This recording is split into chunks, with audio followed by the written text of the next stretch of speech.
हरिद्वार में सावन मास के शिवरात्रि के पर्व पर प्रजापति मंदिर कनखल में सुबह से ही शिव भक्तों का तांता लगा हुआ है, जहां 4 करोड़ कांवड़ियां अपने शिवालयों को प्रस्थान कर चुके हैं। वहीं आज शिवरात्रि के पर्व पर शिव भक्त दक्ष प्रजापति मंदिर पहुंच रहे हैं। सुरक्षा की बात करें तो प्रशासन भी पूरी तरह से मुस्तैद है। मंदिर प्रबंधक की माने तो जिस तरीके से भीड़ बढ़ती जा रही है, मंदिर प्रबंधन कमेटी ने सभी शिव भक्तों और श्रद्धालुओं के लिए टिन सेट का चक्र बनाया हुआ है, जिस चक्र में एक बार सैकड़ों श्रद्धालु आ जाते हैं और उसमें घूमकर मंदिर में जल चढ़ाने के लिए पहुंचते हैं। भक्तों को धूप से भी बचाया जा सकता है। वहीं शिव भक्तों का कहना है कि जैसे मंदिर की मान्यता है, दक्ष प्रजापति ने यहाँ पर हवन करवाया था और महादेव निमंत्रण नहीं दिया था। माता सती अपने पिता से रुष्ट होकर वहाँ पहुंची और हवन में कूद गई थी, जिससे उनके हवन में विघ्न पैदा हो गया था। माता सती अग्नि में विलीन हो गई थी। महादेव दक्ष प्रजापति से युद्ध करने के लिए पहुंचे और उन्होंने दक्ष प्रजापति का शीश काट कर वध कर दिया था। वहीं दक्ष राजा का शीश कटा देखकर प्रजा ने महादेव का आह्वान किया और क्षमा मांगी, जिससे महादेव ने दक्ष प्रजापति को एक बकरे का शीश लगाकर पुनः जीवन दान दिया था। जब से ही इस मंदिर की मान्यता है, यहाँ जो लोग भी जल चढ़ाते हैं उन सभी की मनोकामना पूर्ण होती है। नाम शालिनी सिंह है। शालिनी जी, तो बताइएगा हरिद्वार में जैसे शिवनगरी में आप आए हुए हैं, दक्ष प्रजापति में क्या कुछ मान्यता है, क्या कुछ मांगे? हाँ जी, जैसा कि आप सब देख ही रहे हैं कि श्रावण मास चल रहा है और आज श्रावण मास की शिवरात्रि है और यहाँ पर सभी बहुत दूर दूर से दर्शन करने के लिए आते हैं। ये शंकर जी के ससुराल है दक्ष मंदिर, दक्ष प्रजापति महादेव का मंदिर है और आज शिवरात्रि के दिन यहाँ पर सब जल चढ़ाते हैं। मान्यता ये है कि भाई दूर दूर से दर्शन करने पर अपनी मनोकामनाओं की पूर्ति होती है और सावन मास की महत्ता अपनी अलग ही है कि महादेव माना जाता है कि पूरे महीने जो है यहाँ पर विराजमान रहते हैं और महादेव की कृपा तो आपको पता ही है, क्या कुछ हर जगह आपकी जो मांगी है आपने, क्या कुछ? हाँ, मैं भी यहीं की कनखल की निवासी हूँ और मैं सुबह हर रोज़ आती हूँ।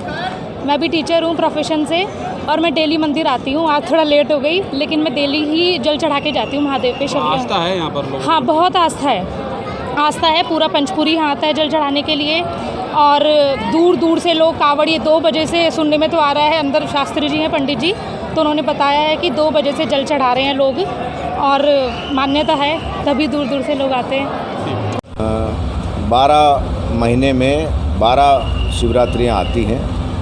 कृष्ण पक्ष की त्रोदशी तिथि को शिवरात्रि कहा जाता है। वर्ष भर में एक बार फाल्गुन मास की जो शिवरात्रि उसको महाशिवरात्रि कहा जाएगा। उत्तर भारत में श्रावण में जो त्रोदशी आती है उसको भी बड़ा शिवरात्रि का पर्व मनाया जाता है और भगवान विष्णु के शयन के उपरांत शुक्ल पक्ष की एकादशी आषाढ़ में जब आती है, देवशयनी एकादशी जिसे कहते हैं, उसके बाद संपूर्ण ब्रह्मांड का जो शासन व्यवस्था है, संचालन की जो व्यवस्था है, वो भगवान शिव के हाथों में रहती है और गुरु पूर्णिमा से लेकर जन्माष्टमी तक भगवान शिव कैलाश का परित्याग करके दक्षेश्वर महादेव कनखल हरिद्वार में निवास करते हैं। तो उत्तर भारत में जो लोग, एक कांवड़ की परंपरा है, सर्वप्रथम जो है वो रावण के द्वारा भगवान का अभिषेक किया गया था गंगाजल लेकर के बैजनाथ में और उसके बाद श्रवण कुमार ने अपने माता पिता को गंगाजल सहित 64 जो धाम हैं हमारे, सबकी यात्रा का एक वर्णन पुराणों में आता है। और आज चूँकि जो लोग भगवान शिव के प्रति श्रद्धा रखते हैं वो गंगाजल से भगवान शिव का अभिषेक करते हैं। तो यही एक ऐसा दिन है जिसमें 24 घंटे भगवान का जल अभिषेक होता है, दिन और रात्रि में। शिवरात्रि शब्द का अर्थ यही है, रात्रि के 4 पहर की एक विशेष पूजा होती है जिसमें एक भस्म आरती होती है।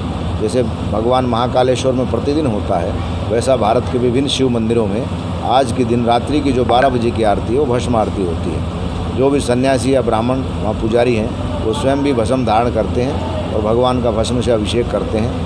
आज के दिन जो भक्त भगवान का गंगाजल मात्र से ही अगर पूजन करते हैं, अभिषेक करते हैं, तो उन्हें संपूर्ण श्रावण मास का फल प्राप्त होता है। और जो लोग हरिद्वार आते हैं, उत्तराखंड राज्य के द्वारा और उत्तर प्रदेश के द्वारा इस वर्ष कांवड़ की एक बहुत अच्छी व्यवस्था की गई है, क्योंकि विगत जो है एक कोरोना महामारी का जो प्रकोप रहा है, 2 वर्ष से यात्रा बाधित थी।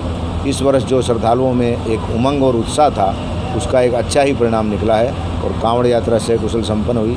दोनों राज्य सरकारों को मैं बहुत बहुत बधाई देता हूँ। पुलिस के अधिकारी और सिविल के कर्मचारी, जो भी लोग इसमें इस यज्ञ की वेला में अपनी आहुतियाँ दिए हैं, वो सब बधाई के पात्र हैं और भगवान शिव से कामना करता हूँ कि आपके इस चैनल के माध्यम से जो भी भक्त इसको सुन रहे हैं, जहाँ जहाँ भी उनके शिव मंदिर हैं, आज के दिन भगवान शिव का जल अभिषेक अवश्य करें।